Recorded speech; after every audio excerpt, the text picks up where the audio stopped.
Today I'm going to show you how to paint a realistic looking moon with watercolors.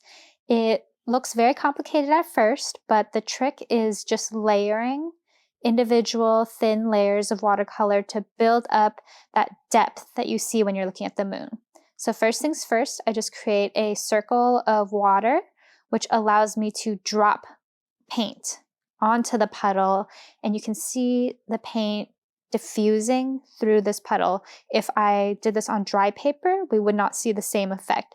So if you want something that's very light and diffusive and you can see the physics of the paint pigments interacting with water and the different colors, definitely try just wetting the paper first and then letting the paint move around based on principles of diffusion and gravity.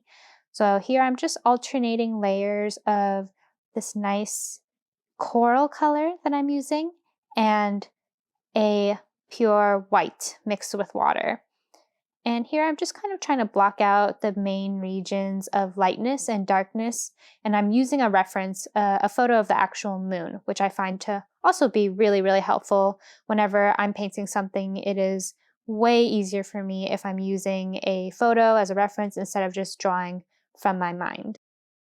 The paint has started to dry a little bit here, so you can see it's not moving around as much. And in fact, when I want to get a more blotchy looking effect, I'm putting extra water onto the paper so that I can allow the water to flow.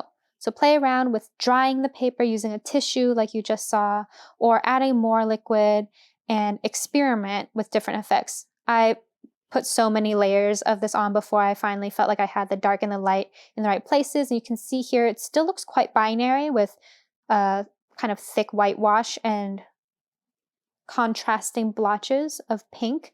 But as I refine it using this thin brush and blending the edges a little bit to make it look a little bit more like the ridges and craters and the depth that is what this is actually representing, because the moon is just a gigantic rock floating in outer space that's been hit with so much debris that we see pockets and mountains and craters. That said, you don't have to paint a picture of any known rocky body. It does not have to be the moon that is circling planet Earth. You can come up with your own areas of darkness and lightness for your own custom moon or planet, because as they say, the universe is infinite and it's expanding. So what that means to me, a neuroscientist, not an astronomer, is that there are infinite possibilities. It seems to me that if you draw something, it probably exists in some way somewhere. Even this pink color that I chose was inspired by the recent pink supermoon in April 2020. But what is light anyways? It's just different wavelengths of energy that are bouncing off. Some wavelengths are reflected in a higher proportion than others, and that's what our human eyes interpret as color.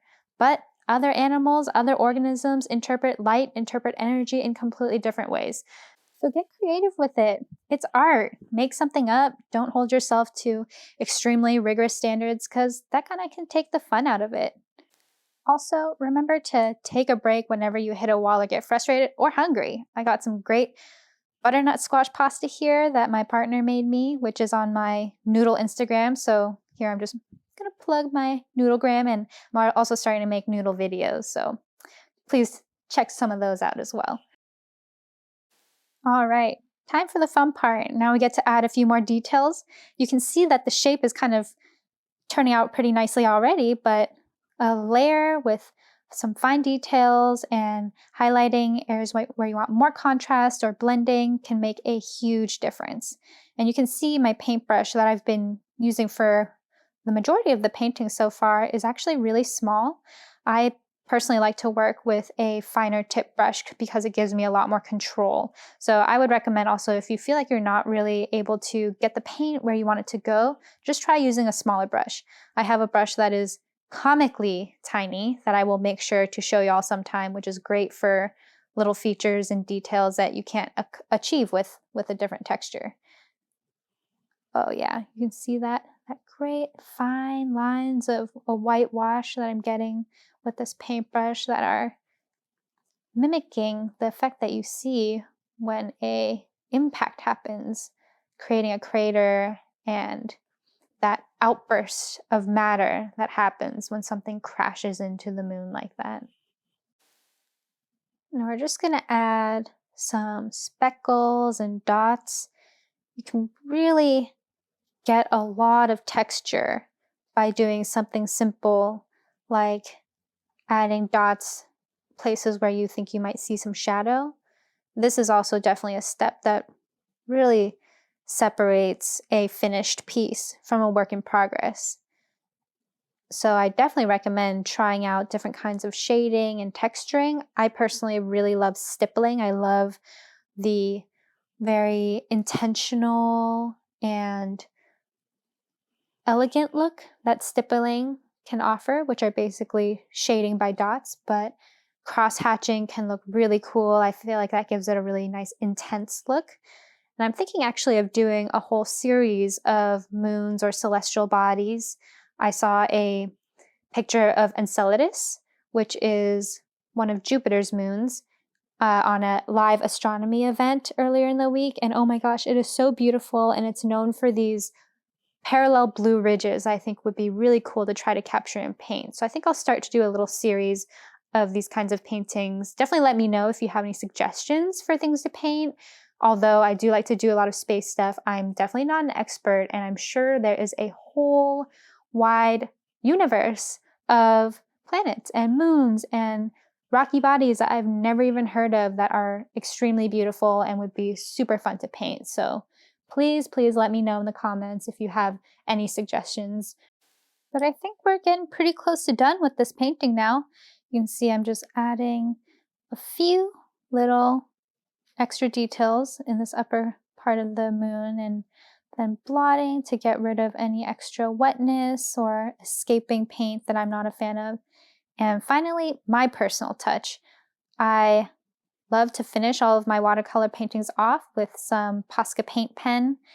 Yours might be something completely different. Maybe you want to add some more pencil on top of there, colored pencil, or just leave it with the paint. But I have always, in my entire life, had difficulty getting a full range of contrast in my drawings. I find that I kind of get in this gray tunnel vision where things end up looking kind of muddy and all the colors kind of blend together. So using a really opaque, lined, distinct paint pen, for me, elevates my art so much. And you'll see that a lot of the paintings that I make, and art in general, even just drawings, I'll add some white paint pen or just sparkles and other kinds of highlight kind of materials as well. Gold gel pen is great for that, even black pen.